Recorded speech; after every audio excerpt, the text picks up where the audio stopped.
फिर भूल गए नहीं। जब भी मैं कहूँ कि क्या बोलना पड़ेगा तो दोनों हाथ उठा के राधे राधे। बारिश हो गई तो भूल गए नहीं। भगवान नरसिंह बन के आए हैं। देखिए ठाकुर की कितनी कृपा है। कृपा क्या है? बोले जो वरदान मांगा उसी को पूरा करने के लिए भगवान आए। जो मांग लिया उसी के लिए आ गया। अब देखिए इतने भक्त, इनको कितना प्रेम होगा कथा से या भगवान से। बारिश में ठंडी में भीगते हुए भी आ गए। कोई कह रहा था महाराज जी 4-5 लोग भी नहीं आएंगे, यहाँ तो इतने लोग बैठे हुए हैं। प्रभु की कथा है भैया। वो जिस समय जिनको जहाँ चाहते हैं उन्हें वहाँ बुला ही लेते हैं। कई लोग चाह के नहीं जा पाते और किसी का प्लान ना भी हो, ठाकुर कृपा करें तो वो अपने आप कथा पंडाल में चला जाता है। आप जितने भी लोग आए हैं आप सभी का मैं हृदय से धन्यवाद करता हूँ, क्योंकि आप होते हैं तभी कथा का आनंद आता है। तो आप सबकी बहुत बड़ी कृपा है। इतना जम के बारिश हुई, बरसात हुई, फिर भी इसलिए मैंने बरसात वाला भजन गाया ही नहीं। कल भी हम लोग बरसात वाला भजन गाना चाह रहे थे, छोड़ दिया। लेकिन भगवान का नहीं, हम खुद ही बरस जा रहे हैं। तो जैसे गोविंद की कृपा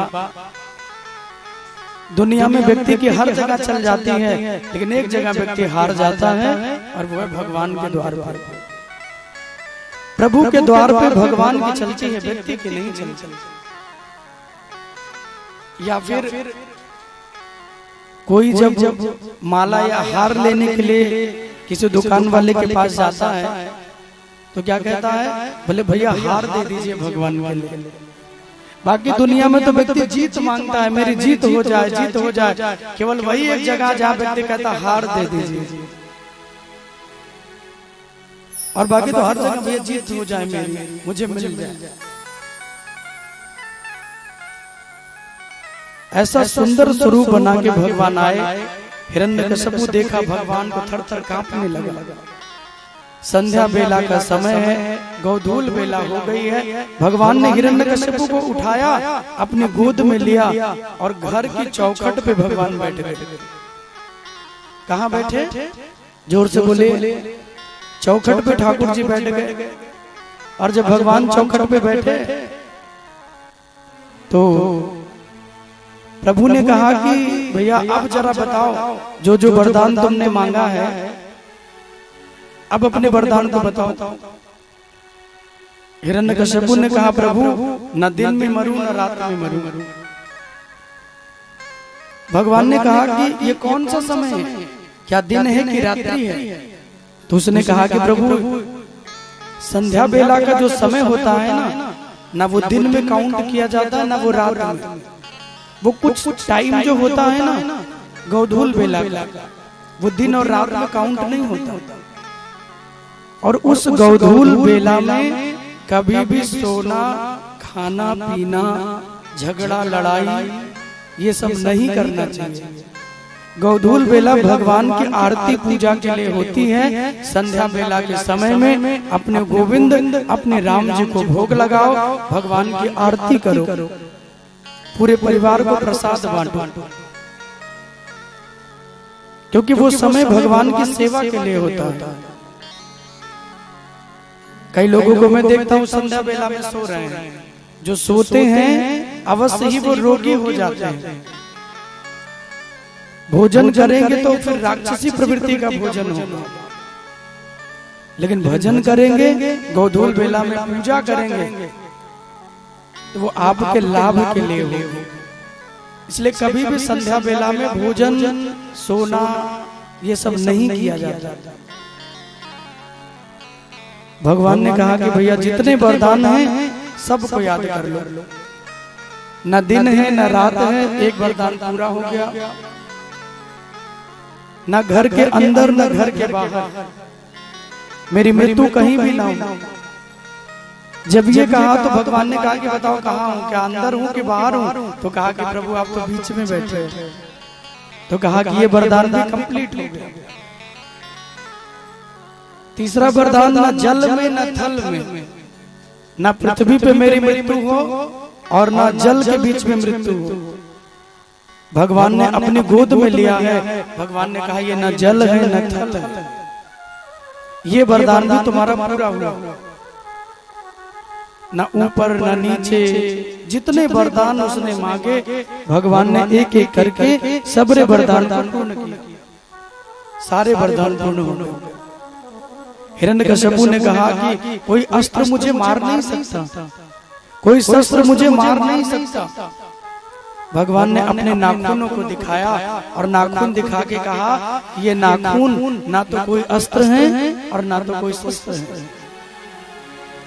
हिरण्यकश्यपु ने कहा फिर भी मृत्यु नहीं होगी। बोले क्यों? बोले क्योंकि साल के 12 महीनों में मृत्यु नहीं होगी।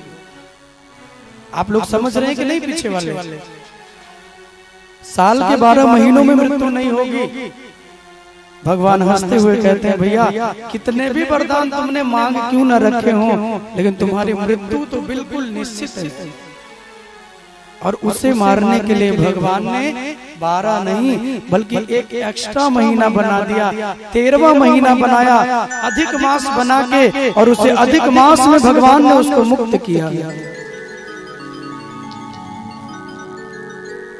भगवान ने कहा कि तुम चिंता मत करो, तुम्हें 12 नहीं बल्कि तुम्हें 13वें महीने में मुक्ति मिलेगी।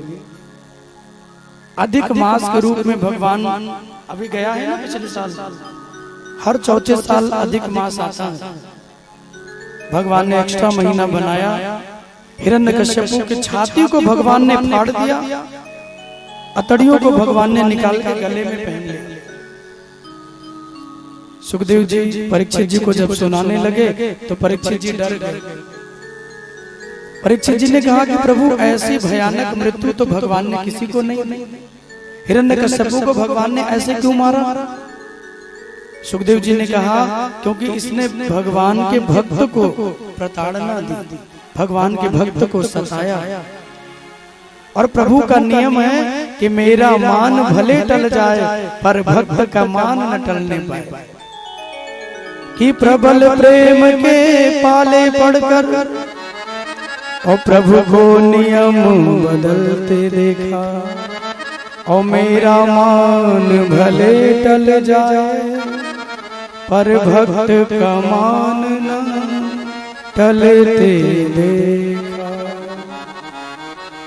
प्रभु कहते हैं कोई मेरा अपमान कर दे तो मैं सह लेता हूँ, लेकिन जब कोई मेरे भक्त का अपमान करता है तो मुझसे सहा नहीं जाता। इसलिए भगवान ने इतनी कठिन मृत्यु दी है।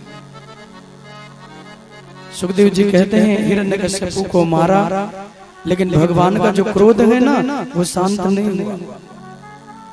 अब भगवान को मनाने के लिए कौन जाए, कौन भगवान को मनाए? तो लक्ष्मी जी को भेजा, बोले देवी तुम जाओ। अब लक्ष्मी जी चली कि हमारे पति हैं, बड़े स्टाइल में देवी जी जब चली, भगवान ने दूर से आते हुए देखा, एक हुंकार भगवान ने भरी क्रोध में, और लक्ष्मी जी गिरी और मूर्छित हो गई। अरे भाई किसी की मूर्छा पे ताली क्यों बजा रहे हैं?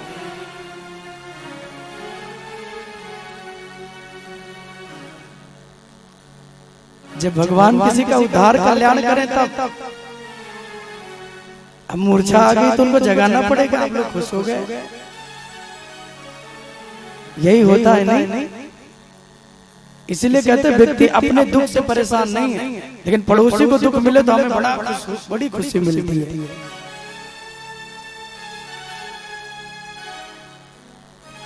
लक्ष्मी जी गिरी मूर्छित हुई। अब कौन इनको जगाए? तो नारद जी ने छींटा मारा। देवी जी ने कहा हम नहीं जाएंगे। इतना भयंकर भगवान का क्रोध हमने पहले कभी देखा ही नहीं। कौन जाए? ब्रह्मा जी ने कहा भैया हमें क्यों परेशान कर रहे हो? महादेव बोले हम भी नहीं। तो नारद जी ने भगवान के परम भक्त श्री प्रहलाद जी को भेजा, और प्रहलाद जी चले तो भगवान दौड़ पड़े और ठाकुर जी ने हृदय से लगा लिया। बोले भक्त वत्सल भगवान की जय हो, भक्त जब आया तो भगवान ने भक्त को हृदय से लगाया। प्रहलाद जी को लेकर भगवान बहुत रोए हैं। एक माँ जैसे अपने नवजात बच्चे को प्यार करती है ना, वैसे भगवान प्रहलाद जी को कर रहे हैं।